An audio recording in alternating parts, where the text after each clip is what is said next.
अभी अभी बड़ी खबर आ रही है कि देश की सबसे प्रतिष्ठित परीक्षाओं में से एक नीट परीक्षा रद्द कर दी गई है। 26 लाख परीक्षार्थियों ने इस परीक्षा में अपनी हिस्सेदारी निभाई थी और अब परीक्षा दी थी। अब फिर से उन्हें दोबारा एग्जाम देना होगा। आपको बता दें कि 3 मई को जो परीक्षा हुई थी, जानकारी अब जांच के दौरान यह सामने आई है कि पेपर लीक हुए थे, जिसके बाद पूरे देश में यह परीक्षा रद्द कर दी गई है। अब अगली तिथि कब घोषित होगी इसका इंतजार अभ्यर्थियों को होगा, लेकिन अब कई सवाल सामने हैं कि आखिर इतनी बड़ी चूक कैसे हो गई, किन लोगों ने पेपर लीक किया। और इसके साथ ही बड़ी जानकारी यह भी सामने आ रही है कि इस पूरे पेपर लीक मामले की अब जांच होगी, सीबीआई जांच की बात भी सामने आ रही है। हमारे साथ हमारे वरिष्ठ सहयोगी राकेश रंजन जी हैं। राकेश जी, देखिए, ये अभ्यर्थियों के लिए एक झटका तो है ही, साथ ही पूरे देश के सिस्टम पर, ये जो एग्जाम सिस्टम है, इस पर एक सवालिया निशान है कि आखिर इतनी प्रतिष्ठित परीक्षा के पेपर कैसे लीक हो सकते हैं। जी, आपने बिल्कुल सही कहा कि जो परीक्षार्थी हैं, छात्र हैं, इतनी मेहनत करते हैं, परीक्षा की तैयारी करते हैं और उसके बाद जब वो परीक्षा देकर आते हैं, बाद में पता चलता है कि इस पर पेपर लीक के आरोप लगे हैं और उसके बाद परीक्षा जो है अब रद्द भी हो गई है। नीट परीक्षा, एनटीए ने ये इस बात का फैसला सुना दिया है। तो अब यहाँ पर जो परीक्षार्थी हैं उनके लिए एक मुश्किल तो होती है, अपने आप को मेंटली उस तरह से प्रिपेयर करना दोबारा परीक्षा के लिए आसान नहीं होता। हालांकि देखिए, इसको कई परीक्षार्थी मौके के रूप में भी ले सकते हैं कि जिनकी तैयारी उस वक्त पूरी नहीं थी, अब वो इस पर फोकस कर सकते हैं। वैसे क्या कुछ एनटीए ने जो है अब आगे करने को परीक्षार्थियों से कहा है और क्या कुछ होगा आगे, हम ये भी बताएंगे। लेकिन पहले हम टाइमलाइन से समझते हैं कि ये जो नीट की परीक्षा हुई वो किस तरह से हुई और कैसे इसको रद्द किया गया। तो अगर आप देखिए तो 3 मई को देश के 566 से ज्यादा शहरों पर यह परीक्षा, नीट की परीक्षा आयोजित की गई। नीट यूजी का ये एग्जाम था और 22 लाख से ज्यादा छात्र जो है वो इस परीक्षा में बैठे थे, उन्होंने परीक्षा दी थी। 7 मई को राजस्थान पुलिस में पेपर लीक की शिकायत हुई, क्योंकि इस दौरान कई तरह की चीजें आई, सोशल मीडिया पर बहुत कुछ वायरल हुए और फिर जो है एक दावा किया गया कि परीक्षा से पहले गैस पेपर से पेपर लीक हुआ है, ये दावा किया गया। इन सब के ये 7 मई की बात है। फिर 8 मई को परीक्षा से जुड़े मामले को स्वतंत्र जांच और जरूरी कार्रवाई के लिए केंद्रीय एजेंसियों को भेज दिया गया। इसके बाद केंद्रीय जांच एजेंसियां और कानून प्रवर्तन एजेंसियों से मिले इनपुट और जांच रिपोर्ट की समीक्षा की गई और इन सब के उपरांत 12 मई मतलब आज जो है नीट यूजी 2026 की परीक्षा रद्द कर दी गई पेपर लीक के तमाम दावों के बाद। और अब एनटीए का यह फैसला है और कहा गया है कि इस मामले की अब सीबीआई जो है वो जांच करेगी। अभी राजस्थान पुलिस की स्पेशल ऑपरेशन ग्रुप एसओजी है, वो इस मामले में कई लोगों को हिरासत में ले चुकी है। कई राज्यों में छापेमारी की जा रही है, पूछताछ जारी है जो संदिग्ध हिरासत में लिए गए हैं।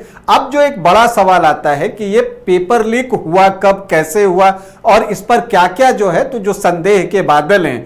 तो जो कुछ लोग कहते हैं वो कहते हैं कि देखिए कहां से लीक हो सकता है, तो एक अवसर देखा जाता है कि जो एग्जामिनेशन के जो क्वेश्चन पेपर्स हैं, जब प्रिंटिंग के लिए जाता है, प्रेस में छपाई के लिए जाता है, तो वहां से पेपर लीक हो सकता है। या फिर पेपर सेट करने वाले किसी व्यक्ति की ओर से तो नहीं पेपर लीक किया गया है।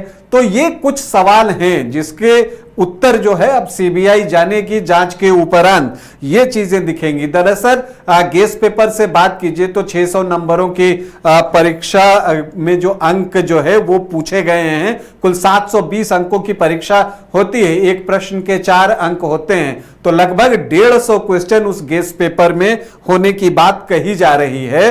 और उस गेस पेपर में जो है कुल 410 प्रश्न थे और अगर उसमें से 150 वास्तव में आए हैं और ये गेस पेपर महीने भर के आसपास छात्रों के पास कई जगह सर्कुलेट हुआ है, तो यह माना जा रहा है कि यह गड़बड़ी की ओर संकेत कर रहा है, अनियमितता की ओर संकेत कर रहा है और संदेह जो है वो उत्पन्न कर रहा है।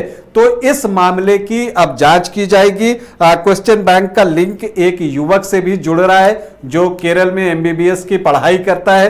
तो बहुत सारे सवाल जो हैं वो लोगों के जहन में हैं। लेकिन अब जो है, जो सबसे बड़ा सवाल है कि अब आगे क्या, ये सबसे बड़ा सवाल है। तो देखिए, एनटीए ने एक राहत भरी खबर जो जानकारी दी है वो दी है कि मई 2026 सेशन में किए गए रजिस्ट्रेशन डेटा, कैंडिडेट की जानकारी और चुने गए परीक्षा केंद्र दोबारा आयोजित होने वाली परीक्षा में मान्य रहेंगे। कहने का मतलब कि अब परीक्षा के लिए दोबारा रजिस्ट्रेशन जो है वो नहीं करवाना होगा, कोई अतिरिक्त एग्जामिनेशन फी जो है वो नहीं ली जाएगी। और अगर आप देखें तो जो सेंटर्स हैं वो उसी तरह से रहने की उम्मीद है।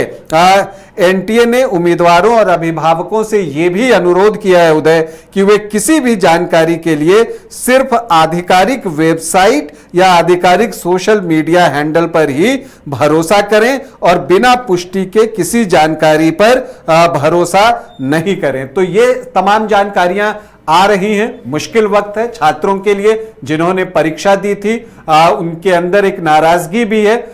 लेकिन देखिए, परिस्थितियां जीवन में कई बार इस तरह की आती हैं जो विपरीत होती हैं, लेकिन वहां पर जो है आप बेहतर तभी करते हैं जब आप मेंटली अपने आप को शांत रखते हैं, कूल रखते हैं। और मुझे लगता है कि जो अब दोबारा आयोजित होंगी तो छात्रों को अपनी परीक्षा की तैयारी में फिर से लग जानी चाहिए। फिजिक्स, केमिस्ट्री, बायोलॉजी में जो उनके डाउट्स रह गए थे उनको क्लियर करना चाहिए। जो उनकी मेहनत है वो बेकार नहीं जाएगी, वो तो काम आएगी ही। क्वेश्चन सिर्फ दूसरे आएंगे इस तरह से, तो उस तरह से तैयारी करनी चाहिए। लेकिन एक चिंता की बात ये तो जरूर है उदय कि अब एक ये ट्रेंड सा हो गया है कि किसी राज्य द्वारा आयोजित की गई परीक्षा हो। अब देखिए, एनटीए की जो है ये परीक्षा, नीट की परीक्षा है, इतनी बड़ी परीक्षाओं में भी अगर पेपर लीक के सवाल आते हैं तो जो छात्र तैयारी कर रहे हैं उनके मन में संदेह तो आता ही है।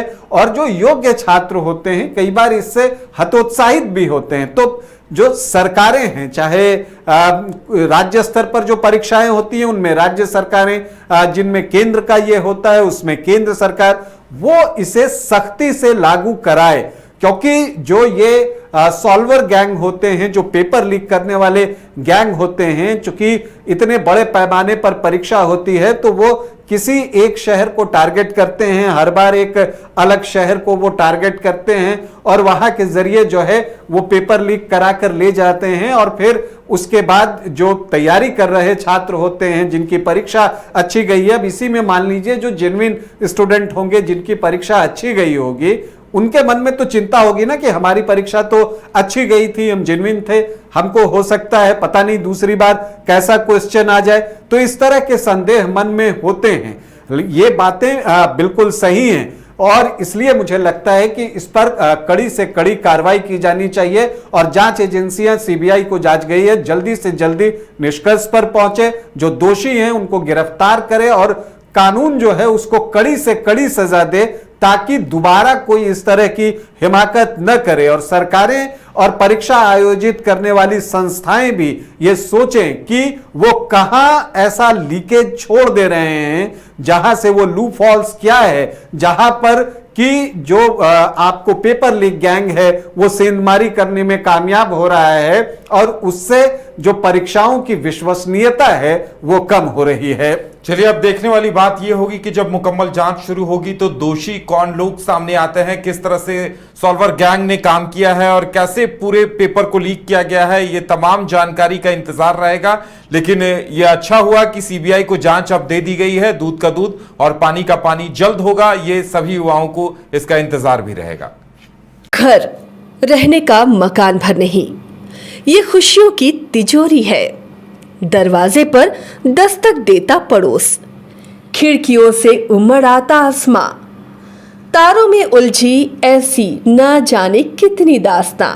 कहती हैं चले डायमंड सिटी, एक सफर हम सफर के साथ अपने घर तक। Diamond city, life long bonding, 500 से ज्यादा खुशहाल डायमंड परिवार। जल्दी करें, सिर्फ 200 फ्लैट बाकी। आज ही बुक करें अपना आशियाना।